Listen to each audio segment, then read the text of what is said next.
भारत माता की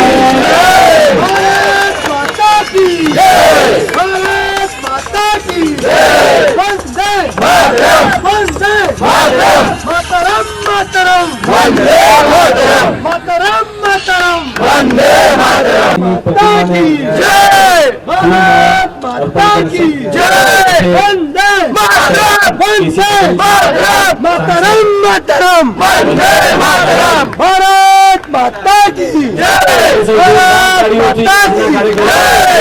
આપણી વચ્ચે મહાનુભાવ ઉપસ્થિત છે શ્રી રમણભાઈ પાટકર કે જેઓ ધારાસભ્ય ઉમરગામ વિધાનસભાના છે, તેઓ પણ પુષ્પમાળા અર્પણ કરશે સ્વામી વિવેકાનંદજીની પ્રતિમાને।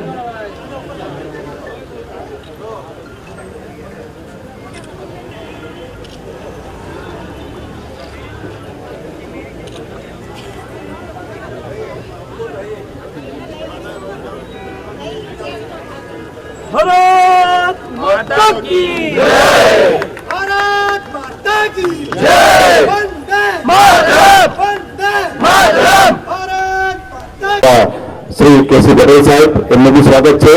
अपना एना उमरगामना धारासभ्य અને પૂર્વ મંત્રી રમણભાઈ સાહેબનું भी स्वागत है। સાથે સાથે નગરપાલિકાના અમારા પ્રમુખ કશ્મીરાબેન, મોટી સાહેબના ચેરમેન અને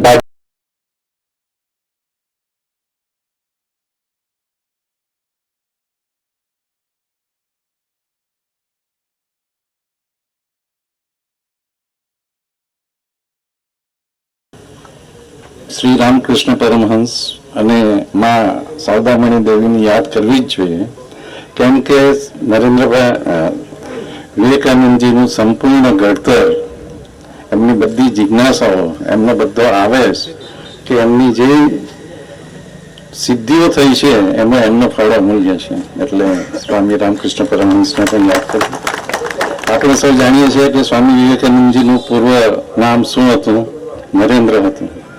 અને સ્વામી વિવેકાનંદમાં જે કંઈ પણ નિર્ભયતાના અને લોક વિકાસના અને લોકોની સુખાકારી માટેના જે વિચારો હતા એ આપણા આજના દેશના વડાપ્રધાન નરેન્દ્રભાઈમાં સંપૂર્ણ રીતે ઉતર્યા છે એમ કહે તો જરા પણ ખોટું નથી। જ્યારે ભારતનો કોઈ પણ નાગરિક જો વિચારે તો 2 થી 3 નામો આપણા ઇતિહાસમાં એવા છે કે જેને સાંભળીને દરેક માણસ કે દરેક નાગરિકના મનમાં એક દેશ પ્રેમ, દેશદાસ અને સાથે સાથે દેશ માટે કરી છૂટવાની તમન્ના જાગે। એમાં જો પહેલું નામ હોય તો સ્વામી વિવેકાનંદ, બીજું નામ હોય તો આપણે શહીદ ભગતસિંહને યાદ કરીએ, અને ત્રીજું નામ જો હોય તો દેશના જેમણે ભારતની આઝાદી માટે વિદેશમાં સૈન્ય ઊભું કરેલું એવા સુભાષચંદ્ર બોઝ કહી શકાય। એવા ઘણા બધા નેતાઓ છે, પરંતુ આ લોકોએ જે દેશ દાજ માટે કામ કરેલું અને અત્યારે આપણા દેશના વડાપ્રધાન નરેન્દ્રભાઈ છે એમ ચોક્કસ રીતે કહી શકાય।